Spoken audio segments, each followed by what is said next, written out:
नमस्कार मंडळी, मी माया गुरे या ब्लॉगिंग चॅनलमध्ये तुमचं सकाळच्या वेळी स्वागत आहे. आता सकाळचे 9:30 वाजलेले आहे आणि आज वार आहे गुरुवार. तर आज गुरुवार असल्यामुळे मी आता उंबरठ्याचं हळदीचं लेपन करते. तर चला व्हिडिओ शेवटपर्यंत नक्की पहा. तर प्रत्येक गुरुवारी मी हळदीचं लेपन करत असते. प्रत्येक पौर्णिमेला अमावस्येला सुद्धा आपण हळदीचं लेपन केलं पाहिजे. त्याचबरोबर शुक्रवारी सुद्धा केलं तरी काही हरकत नाही. तर इथे मी हळदीमध्ये थोडंसं गुलाब पाणी घातलेलं आहे. आता माझं गोमूत्र संपलेलं आहे, त्यामुळे आता फक्त मी यामध्ये गुलाब पाणीच घातलेलं आहे. तर इथे हळदीचं लेपन उंबरठ्यावरती केल्यानंतर 2 ते 3 मिनटात छान असं हे सुकतं. आता सुकल्यानंतर ह्याच्यावरती मी रांगोळी काढणार आहे. रांगोळी तर मी दररोज उंबरठ्यावरती काढत असते. तर आज मी छोटीशी रांगोळी बाहेरसुद्धा काढणार आहे, उंबरठ्याच्या बाहेर. तर आता रोज माझं उंबरठ्यावरती गाईची पावलं असतात आणि मध्ये मी स्वस्तिक काढत असते.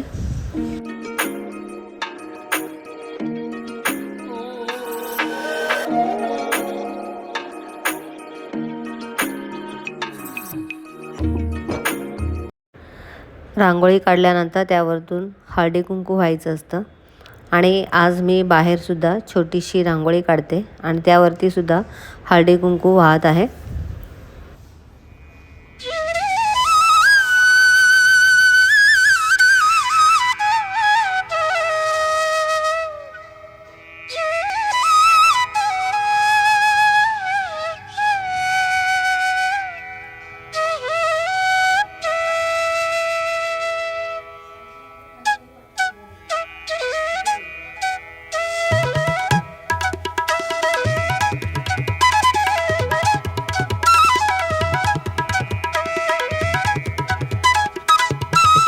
आता देवांना मी इथे पितांबरीने व्यवस्थित स्वच्छ चकाकून घेते.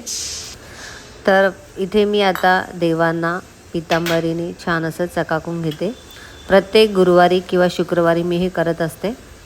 आणि पितांबरीच्या ऐवजी तुम्ही इथे दह्याचा सुद्धा वापर करू शकता. दही, बेसन पीठ, त्याचबरोबर थोडंसं मध घ्यायचं आणि लिंबाचा रस, यामुळे सुद्धा देव छान असे चकाकून निघतात. तर मी हे फक्त दिवाळीमध्येच करते, बाकी इतर वेळी पितांबरीचाच वापर करते. आणि पितांबरीने सुद्धा खूप छान असे हे देव चकाकून निघतात.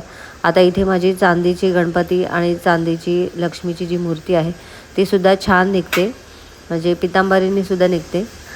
चांदीच्या वस्तू स्वच्छ करण्यासाठी रुपेरी म्हणून एक लिक्विड मिळतं, ते सुद्धा असतं, परंतु त्याने मला मागच्या वेळेचा अनुभव आला की ते व्यवस्थित नाही निघत आहे.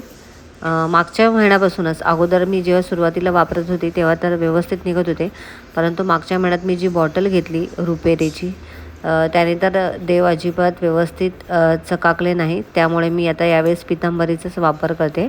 पितांबरीने बऱ्यापैकी देव छान असे चकाकून निघत आहेत. तर तुम्ही इथे बघू शकता, छान निघाली आहे ती मूर्ती.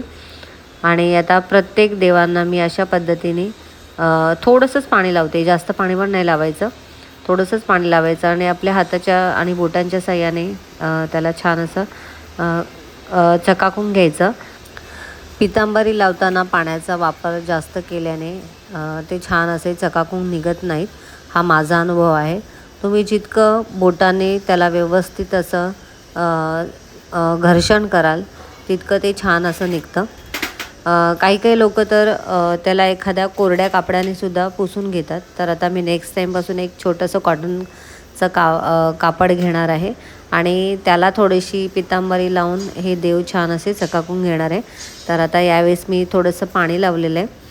तर बघूया आता सगळे पटपट आता मी हे सगळे देव असे पितांबरीने चकाकून घेते. सर्व देव चकाकून झाल्यानंतर आता इथे मी तामाणसुद्धा अशा पद्धतीने चकाकून घेते. त्याचबरोबर दिवासुद्धा मी आता चकाकून घेतलेला आहे. आता हे सर्व पाण्याने स्वच्छ धुवून घेणार आहे. तर इथे तुम्ही बघू शकता दिवा किती सुंदर असा निघालेला आहे, एकदम चकाकतो आहे, अगदी सोन्यासारखा दिसायला लागलेला आहे. तर आता इथे खाली मी एक मोठी कढई घेतलेली आहे आणि या कढईमध्ये आता आपल्याला हे सर्व देव अशा पद्धतीने धुवून घ्यायचे आहेत. तर इथे मी एका हातामध्ये देवांना पकडलेले आहे आणि दुसऱ्या हाताने मी वरतून पाणी ओतत आहे. आणि छान असे हे देव आता चकाकत आहेत.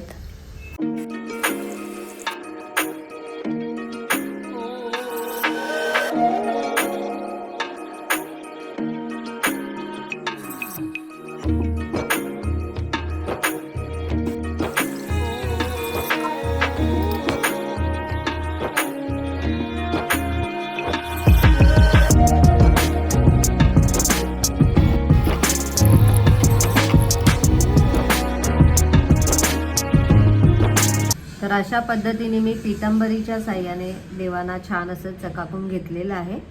तर आता मी देवपूजा करून घेते आणि नंतर आपण भेटूया.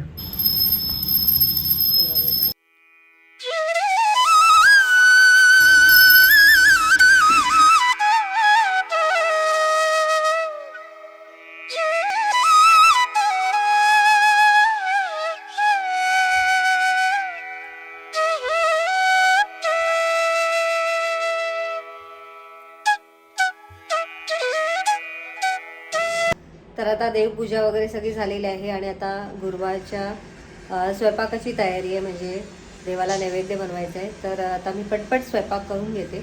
आता मी स्वयंपाक तर तुमच्यासोबत शेअर नाही करणार आहे, तर थोडक्यात दाखवते मी आता सुरुवातीला काय तयारी केली. तर इथे मी मेथी स्वच्छ निवडून धुवून ठेवलेली आहे. त्यानंतर मूग डाळ मी भिजत घातली होती, तर मूग डाळ घालून मी मेथीची सुकी भाजी बनवणार आहे. त्यानंतर वरण भाताचा कुकर लावणार आहे आणि त्यानंतर खीर करणार आहे आणि विचार करते आज थोडीशी भजी पण करावी. तर चला पटपट स्वयंपाक आवरून घेते मी. तर आताच मी मेथीची भाजी केलेली आहे, कुकर पण लावलेला आहे, इथे दूध तापायला ठेवलेलं आहे. तर आता मेथीची भाजी वाफली की काढून ठेवायचं आणि त्याच्यामध्ये मग मी खिरीसाठी शेवया भाजून घेणार आहे. तिथे माझा अर्धा स्वयंपाक झालेला आहे, तुम्ही बघू शकता. मस्त असं आपलं हिरव्या मिरचीचं वरण, टॅमॅटो वगैरे घातलेलं आहे आणि इथे आपली खीर झालेली आहे, शेवयाची खीर, भजी, कांदा भजी आणि मिरची भजी केली आहे आणि इथे आहे आपली भाजी, मेथीची भाजी. तर आता पटपट मी चपात्या लाटून घेते. तर आताच मी नैवेद्य दाखवलेला आहे आणि नैवेद्यात तुम्ही बघू शकता शेवयाची खीर, मेथीची भाजी, हिरव्या मिरचीचं वरण, भजी आणि ताक केलं आहे मी आज. मस्त असा हा नैवेद्य मी दाखवलेला आहे देवांना.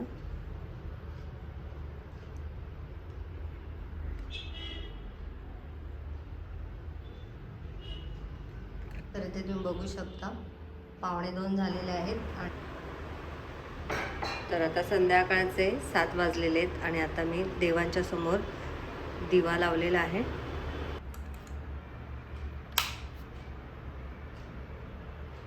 तर आता संध्याकाळचे 8 वाजलेले आहेत आणि आमचं पाणी आलेलं आहे. तर साईड बाय साईड पाणी पण भरते आणि तुमच्याशी गप्पा मारते. तर आज गुरुवार आहे आणि मी सगळा स्वयंपाक केला आणि नेमकं आज महेश गुरव जेवायला नाही आहेत. त्यांचा आत्ताच फोन आला की आता रात्रीच्या जेवणाला मी नाही आहे. तर भरपूर चपात्या वगैरे तशाच बाकी आहे. सकाळी म्हणजे मी दुपारी माझा उपवास सोडला, त्यामुळे आता रात्री मी तर जेवणार नाही आहे. आता फक्त राहिले केतकीच, तर केतकीच जेवणार आहे. वेदांचा तर त्याचा सोया मी बनवलेला आहे, तो सोयाच खाईल, सोया राईस. तर चला आता उरलेला स्वयंपाक आता परत उद्या सकाळी संपवावा लागेल आम्हाला, कारण आम्ही फेकत नाही अजिबात. तर चला, आणि मी आज चहा पण नाही केला कारण दुपारी जेवण झाल्यामुळे आता इच्छाच नाही काय काही खायची. बघू आता थोड्या वेळाने जर का वाटलं चहा प्यावंसं वाटलं तर मी पिईन 8:30ला, त्याच्यानंतर नाही पिणार मग. तर चला, आणि आज दिवसभर मी तुम्हाला केतकी दाखवलीच नाही. केतकी काय करते ते बघूया आपण. काय चाललंय, झाला की नाही अभ्यास? अजून किती दिवस पेपर आहेत तुझे? 25 तारखेपर्यंत आहे ना? म्हणजे राहिले किती पेपर पण अजून? परवा 13. नाही, उद्या परवा 13, अजून नाही. उद्या हिस्ट्रीचा आहे आणि मग अल्जेब्रा, सायन्स 2 आणि जिओग्राफी 4 राहिलेत. झाला अभ्यास आजचा? बरं, जेवणार कधी आता? कधी जेवणार? 8 वाजले. आता थोडंसं खाल्लंय म्हणून काय आता भूक नाही आहे? 9 वाजता जेव मग आता, पण लगेच झोपायचंय तर जरा नाही आधी झोपू लवकर. शकणार, मला अभ्यास करायला लागेल खूप सगळा. अजून राहिलंय भरपूर, हा. कर मग लवकर. चल मग पाणी भरते आता मी इथे. म्हटलं तुझं काय चाललंय बघूया, अजून अभ्यास झाला नाही बाईचा. कर मग आता. चला आता थोड्या वेळाने मी बहुतेक चहा करेन. पाणी भरलं वाटतं, ओव्हरफ्लो होतंय वाटतं. टाकी भरलेली आहे आणि पाणी ओव्हरफ्लो झालेलं आहे, तर इथला मी कॉक बंद केलेला आहे. तर आता मला सध्या काही काम नाही आहे. आता मी बाकीच्या व्हिडिओचे एडिटिंग करत बसते आणि नंतर तुमच्याशी भेटते. चला, तर आता रात्रीचे 11:10 झालेले आहे. बघू शकता 11:10 झालेले. मी आता राईस मास्क लावलेला आहे. 5 मिनिटानंतर मी धुवून घेणार आहे. आणि आज मी दुपारी तांदूळ आणि डाळ भिजत घातली होती, तर ती सुद्धा मिक्सरमधून ग्राइंड करायची आहे. तर आता व्हिडिओचा मी इथेच एंड करते. आजचा व्हिडिओ तुम्हाला कसा वाटला कमेंट करून नक्की सांगा.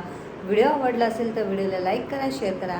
चॅनलला नवीन असाल तर सबस्क्राईब करा. भेटूया नेक्स्ट व्हिडिओमध्ये. तोपर्यंत bye bye and good night.